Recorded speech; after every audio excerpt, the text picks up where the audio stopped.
Welcome to Sabari Keerthana's vlog. கிட்ஸுக்கான lunch box, breakfast, evening snacks, dinner 10 recipe 3 பார்ட்டாக எடுத்திருக்கிற ஒவ்வொன்றுலையும். So இன்றைக்கி பிரேக்ஃபாஸ்ட்டில் பார்ட் 1. ஃபஸ்ட்டு எடுத்திருக்கிறது வந்து எக் புர்ஜி. எக் புர்ஜிக்கு வந்து கடுகுளுந்த பருப்பு, சீரகம், பச்சை மிளகாய், கொத்தமல்லி, கருவேப்பிலை எல்லாத்தையும் நல்லா வணக்கிக்கோங்க. வெங்காயம் ஃபைனாக கட் பண்ணிக்கோங்க. எவ்வளோ சின்னதாக கட் பண்ண முடியுமோ, ஏன்னா குழந்தைங்களுக்கு கொடுக்குறோம், அவங்க வெங்காயம் வேண்டான்னு சொல்லுவாங்க. எவ்வளோ சின்னதாக நம்ம கட் பண்ண முடியுமோ அவ்வளோ சின்னதாக கட் பண்ணிக்கலாம். உப்பு போட்டு வணக்கிக்கலாம். இஞ்சி பூண்டு பேஸ்ட்டு இந்த நேரத்தில் ஆட் பண்ணிக்கோங்க. பச்சை வாசம் போகிற வரை கிண்டிட்டு தக்காளி ஆட் பண்ணுங்கள். இப்போ 3மே நல்லா வணக்கி விட்டுக்கலாம். முட்டை சாப்பிடாத குழந்தைங்க, அந்த வாசம் பிடிக்காத குழந்தைங்களுக்கு கூட இந்த மாதிரி செஞ்சு கொடுத்தீங்கன்னா சாப்பிடுவாங்க.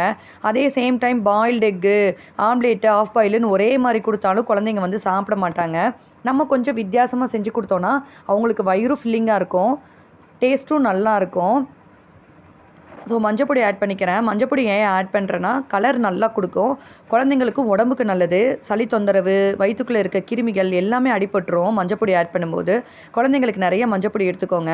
ஒரு பாத்திரத்தில் 3 முட்டை எடுத்திருக்கேன். நான் 2 குழந்தைங்களுக்கு எடுத்திருக்கேன். நீங்கள் 2 எடுக்கணுனாலும் எடுத்துக்கோங்க, ஒரு குழந்தையாக இருந்தால்.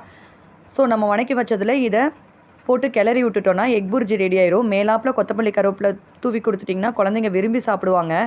ஸ்கூலுக்கு போகிறப்ப வயிறு ஃபில்லிங்காக இருக்கும். அவ்வளோ டேஸ்ட்டாக இருந்தது. எக்கோட ஸ்மெல்லே இருக்காது உங்களுக்கு. ஏன்னா இஞ்சி பூண்டு பேஸ்ட்டு, கொஞ்சமாக மஞ்சத்தூள் நம்ம ஆட் பண்ணியிருக்கனால கரம் மசாலாவும் சேர்த்து ஆட் பண்ணிக்கலாம் வேணும்னா, நல்லா டேஸ்ட்டாக இருக்கும். செகண்ட் வந்து ராகி கூழ். என்னடா கூழுன்னு பார்க்காதீங்க, இதில் அவ்வளோ சத்து இருக்குது. நம்ம ரொம்ப பெரிய வேலையெல்லாம் இதில் பார்க்கல. ரெடிமேடாக மாவு வாங்க போகிறோம். நல்லா ஒரு 2 ஸ்பூன் எடுத்துருக்கிறேன். 2 ஸ்பூனுக்கு கிட்டத்தட்ட ஒரு 150 200 ml தண்ணி ஆட் பண்ணியிருப்பேன். ஏன்னா அந்த மாவு வந்து ரெடிமேடாக எடுத்துருக்குறோம். குழந்தைங்களுக்கு எந்த வயிறு தொந்தரவும் வந்துடக்கூடாதுன்றனால எவ்வளோ தண்ணியில் கொதிக்க வச்சு அதை கொடுக்குறோமோ அவ்வளோ குழந்தைங்களுக்கு வந்து அது நல்லா வெந்துடும். ஸோ இந்த பதத்துக்கு வந்து ரப்பர் மாதிரி வர ஆரம்பிக்கும். நம்ம கிண்ட கொஞ்சம் லோ ஃப்ளேமில் வச்சே நீங்கள் வந்து பண்ண ஆரம்பிங்க. இல்லைனா கிண்டி விட்டுக்கிட்டே இருக்கணும் இடையில. பாருங்கள், ரப்பர் பதத்துக்கு வந்துட்டுருக்கு. இன்னுமே நல்லா கெட்டியாயிரும். நான் உங்களுக்கு காட்டுறேன். அந்த பதம் வந்ததுக்கப்புறம் தான் நம்ம வந்து கூல் பண்ண போகிறோம். குழந்தைங்களுக்கு நிறைய ராகி எடுத்துக்கோங்க. எங்கள் கிராமத்துலலாம் பாட்டிமாருங்க இன்னும் அவ்வளோ ஸ்ட்ரென்த்தாக இருக்காங்க. அதுக்கு காரணமே முருங்கைக்கீரையும் ராகி மட்டும்தான் நான் சொல்லுவேன். பாருங்கள், எவ்வளோ வந்து அல்வா பதத்துக்கு வந்துருச்சு அந்த ராகி வந்து. உங்களுக்கு பால், நாட்டு சக்கரை வேணாலும் சேர்த்துக்கலாம். என் பையன் மோர் குடிப்பான்றனால நான் வந்து மோரும் உப்பும் சேர்த்து ராகி கூழாக கொடுத்துருக்குறேன். இதில் உங்களுக்கு வந்து கொஞ்சோண்டு சாதம் சேர்க்கறனாலும் சேர்த்துக்கலாம், வயிறு ஃபில்லிங்காக இருக்கும். என் பையனுக்கு வேண்டான்றனால நான் ப்ளைனாக எடுத்துருக்கிறேன். 3வது வந்து குழிப்பணியாரம். குழிப்பணியாரம் வந்து தோசை, இட்லின்னு நம்ம கொடுக்குறதுக்கு பதிலாக கொஞ்சம் வித்தியாசமாக கொடுத்தோன்னா காலையில் போகிறப்ப அவங்களும் விரும்பி சாப்பிட்டு போவாங்க. ஒரு இட்லி கொடுக்குற இடத்துல நம்ம ஒரு 4 குழிப்பணியாரம் கொடுத்தோன்னா 1.5 இட்லி கணக்காயிரும் நம்மளுக்கு வந்து. ஸோ கடுகுளுந்தம் பருப்பு, வெங்காயம், கருவேப்பிலை எல்லாம் நல்லா வணக்கிக்கலாம்.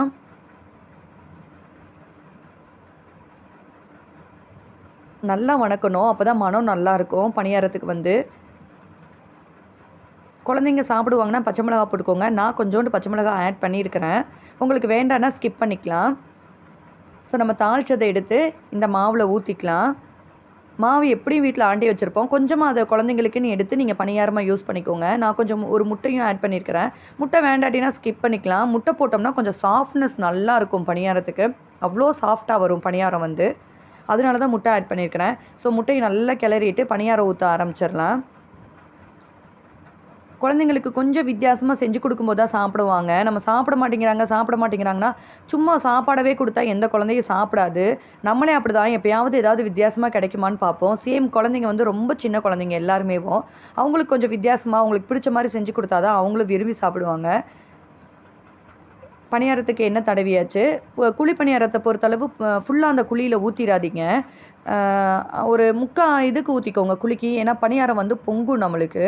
அப்போ அடுத்ததில் வந்து ஒட்டும். நானே பாருங்கள் ஃபஸ்ட்டு அப்படி தான் ஊற்றிட்டேன். அதுக்கப்புறம் தான் அந்த இதை வந்து கம்மி பண்ணேன். அதனால தான் சொல்கிறேன், கம்மியாகவே ஊற்றிக்கோங்க குழி பணியாரத்துக்கு. ஸோ அது பெரட்டி போட்டு எடுத்தோன்னா கீ யூஸ் பண்ணிக்கோங்க, இல்லை நல்லெண்ணெய் யூஸ் பண்ணுங்கள் குழந்தைங்களுக்கு பார்த்து. ஏன்னா நம்ம ஒரு 10-15 வயசுக்குள்ளே குழந்தைங்கள வந்து அவங்க ஆரோக்கியத்தை நம்ம திடப்படுத்திட்டோன்னா பின்னாடி நம்மளுக்கு பிரச்சனை இல்லை. இப்போ குழந்தைங்கள பார்த்து தான் இப்போ ஒரு 10 வயசு வரையும் நம்ம சாப்பாடு வந்து ரொம்ப கவனமாக கொடுக்கணும், பார்த்து. ஸோ நெய்யும் நல்லெண்ணெய்யும் ஆட் பண்ணிக்கோங்க, உடம்புக்கு ரொம்ப நல்லது குழந்தைங்களுக்கு. பணியாரம் ரெடி ஆயிடுச்சு. ஸோ பார்ட் 2 வந்து நான் நெக்ஸ்ட் வீடியோவில் கொடுக்குறேன். உங்களுக்கு இந்த மாதிரி ரெசிபிஸ் தேவைன்னா நீங்கள் வந்து நம்ம சேனலை சப்ஸ்கிரைப் பண்ணிக்கோங்க. தொடர்ந்து சப்போர்ட் பண்ணுங்கள். ஃப்ரெண்ட்ஸுக்கு ஷேர் பண்ணுங்கள். தேங்க்யூ.